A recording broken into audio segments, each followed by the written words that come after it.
जय श्री राधे कृष्णा। आप सभी का आपके अपने YouTube चैनल पर स्वागत है। जय माँ तारा। प्रिय भक्तों, आज हम जानने जा रहे हैं महाविद्याओं के द्वितीय अत्यंत शक्तिशाली और करुणामय रूप माता तारा की महिमा और उनकी अद्भुत कथा।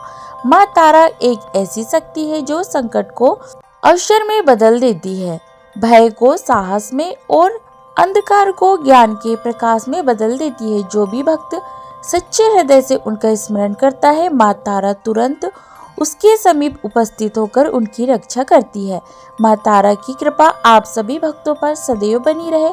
उनका आशीर्वाद आपके जीवन में बुद्धि, विवेक, आयु, सुरक्षा, समृद्धि और मन की स्थिरता प्रदान करे। जो साधक माँ तारा के मंत्र का जाप करता है, उसके जीवन की समस्त बाधाएं और भय समाप्त हो जाते हैं। माँ तारा का स्वरूप अत्यंत रहस्यमयी और शक्तिशाली है। उनके स्वरूप के वर्णन भी नहीं किए जा सकते। माँ तारा भयनाशिनी है।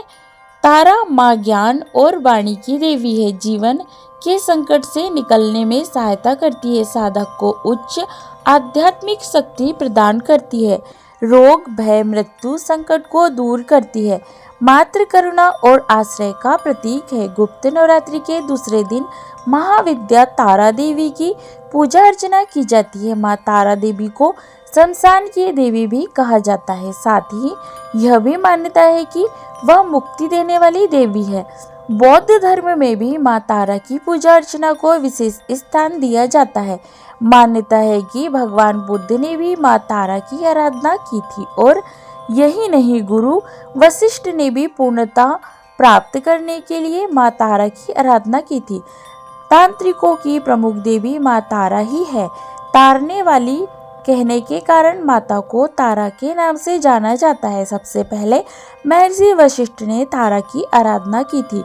शत्रुओं का नाश करने वाली, सौंदर्य और रूप ऐश्वर्य की देवी तारा आर्थिक उन्नति और भोग, दान और मोक्ष को प्रदान करने वाली है। माता तारा की एक शक्तिपीठ भी है जो कि तारापीठ के नाम से जानी जाती है। तारापीठ में देवी सती के नेत्र गिरे थे, इसलिए इस स्थान को नयन तारा भी कहा जाता है। यह पीठ पश्चिम बंगाल के वीरभूम जिला में स्थित है, इसलिए यह स्थान तारापीठ के नाम से विख्यात है। प्राचीन काल में महर्षि वशिष्ठ ने इस स्थान पर देवी तारा की उपासना करके सिद्धियां प्राप्त की थी। इस मंदिर में वामा खेपा नाम के एक साधक ने देवी तारा की साधना करके उनसे सिद्धियां प्राप्त की थी। तारा माता के बारे में एक दूसरी कथा भी है। वे राजा दक्ष की दूसरी पुत्री थी। तारा देवी का एक दूसरा मंदिर हिमाचल प्रदेश की राजधानी शिमला में लगभग 13 किलोमीटर की दूरी पर शोघी में है। देवी तारा को समर्पित यह मंदिर तारा पर्वत पर बना हुआ है। तिब्बती बौद्ध धर्म के लिए भी हिंदू धर्म की देवी तारा का एक विशेष महत्व है।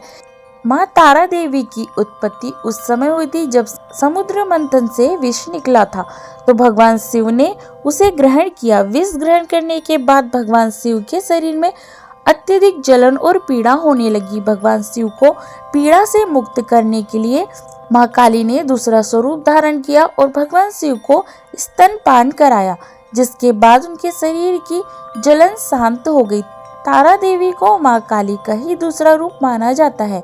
वहीं दूसरी कथा के अनुसार माँ तारा देवी की उत्पत्ति से जुड़ी पौराणिक कथा में प्रचलित है, जिसके अनुसार माँ तारा देवी का जन्म मेरू पर्वत के पश्चिम भाग में चोलना नदी के किनारे पर हुआ था। हेग्रीव नामक एक दैत्य का वध करने हेतु महाकाली ने नीलवर्ण धारण किया था। महाकाल संहिता के अनुसार चैत्र शुक्ल अष्टमी को देवी तारा प्रकट हुई थी, इसलिए यह तिथि तारा अष्टमी के नाम से भी जानी जाती है और चैत्र शुक्ल नवमी के नाम से जानी जाती है। और चैत्र शुक्ल नवमी को रात्रि को तार रात्रि कहा जाता है। ऐसी मान्यता है कि भगवान शिव ने माँ पार्वती को बताया कि आदिकाल में आपने भयंकर मुख वाले रावण का विनाश किया, तब से आपका वह स्वरूप तारा नाम से जाना जाता है। उस समय सभी देवताओं ने आपकी स्तुति की थी।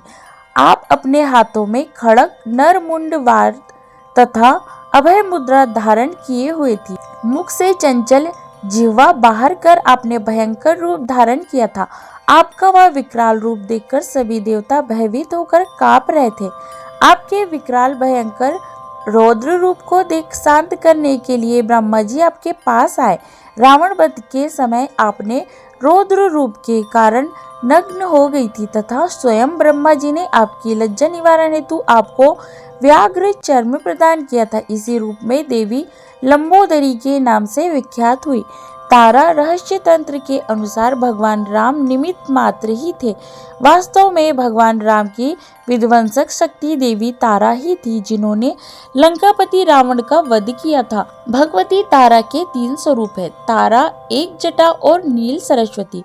चैत्र मास की 9वीं तिथि और शुक्ल पक्ष के दिन तारा रूप देवी की साधना करना तंत्र साधकों के लिए सर्वसिद्धि कारक माना गया है। जो भी साधक इस दिन माता की मन से प्रार्थना करते हैं, उनकी सभी मनोकामना तत्काल ही पूर्ण हो जाती है। माता की पूजा में नीले कांच की माला और 12 माला प्रतिदिन ओम ह्रीं श्रीं हूं फट भगवती काली को ही नील रूपा होने के कारण तारा भी कहा जाता है। वचनांतर से तारा नाम का रहस्य सर्वदा मोक्ष देने वाली, तारने वाली, इसलिए इन्हें तारा नाम से जानते हैं। महाविद्याओं में यह द्वितीय स्थान पर परिगणित है। अनायास ही वाक शक्ति प्रदान करने में समर्थ है, इसलिए इन्हें नील सरस्वती भी कहते हैं। भयंकर विपत्तियों से भक्तों की रक्षा करती है, इसीलिए उग्र तारा भी है। ब्रह नील तंत्र आदि ग्रंथों में भगवती तारा के स्वरूप की विशेष चर्चा है।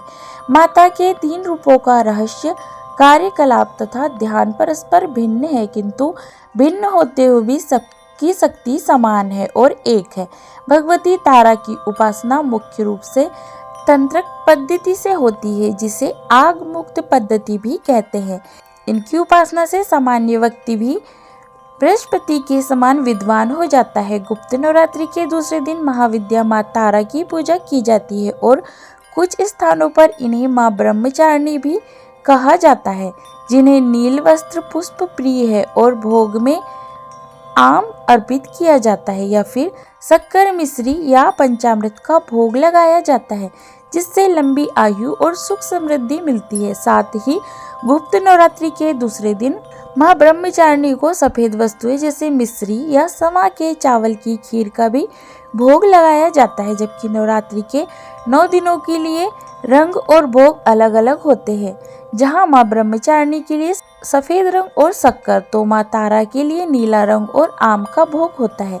आइए अब माँ तारा से जुड़ी एक नई कथा को गंभीर रसपान करते हैं। राजा स्पर्श माँ भगवती का पुजारी था। वह हर दिन रात में महामाई की पूजा करता था। माँ ने भी उसे राजपाट, धन दौलत, ऐशो आराम से सभी साधन दिए थे। कमी थी सिर्फ यह कि उसके घर में कोई संतान नहीं थी।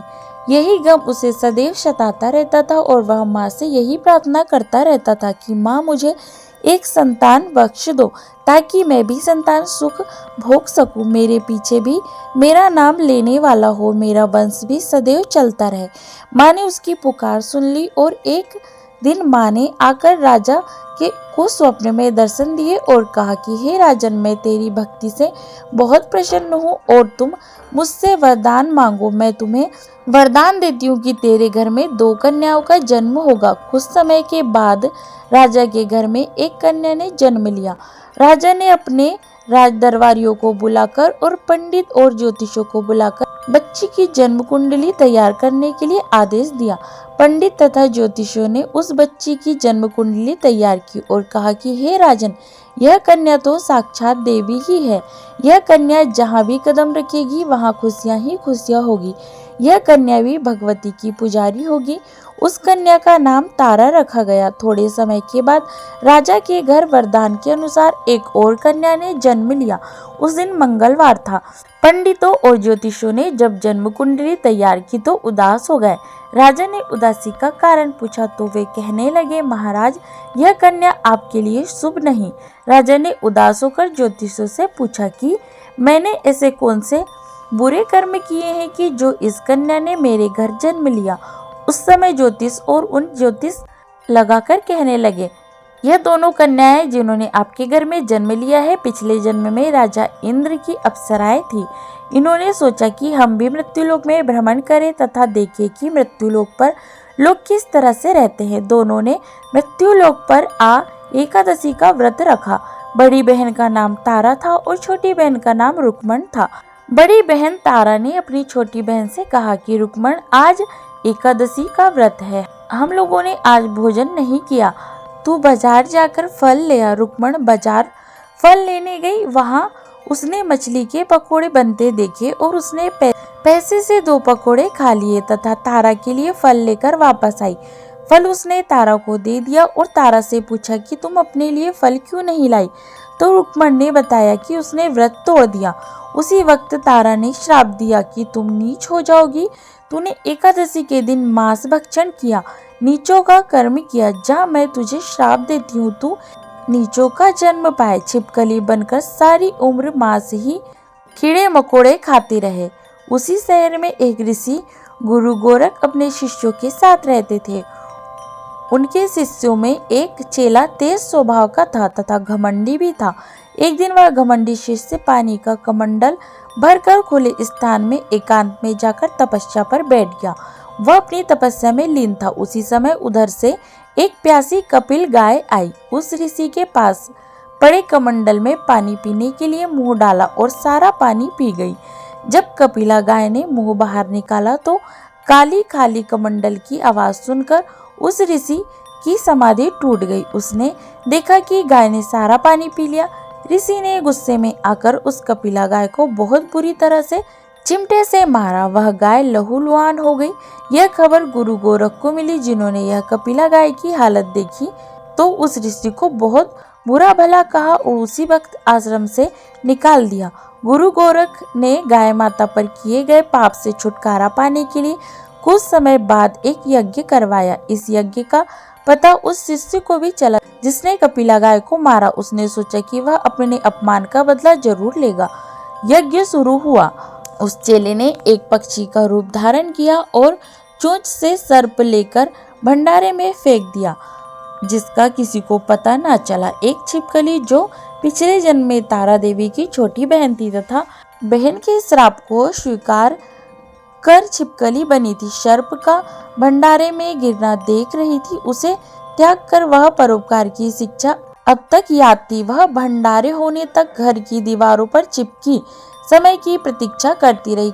कई लोगों के प्राण बचाने हेतु उसने अपने प्राण न्यौछावर कर लेने का मन ही मन निश्चय किया। जब खीर भंडारे में दी जाने लगी, बांटने वाले की आंखों के सामने वह छिपकली दीवार से कूदकर कढ़ाई में जा गिरी।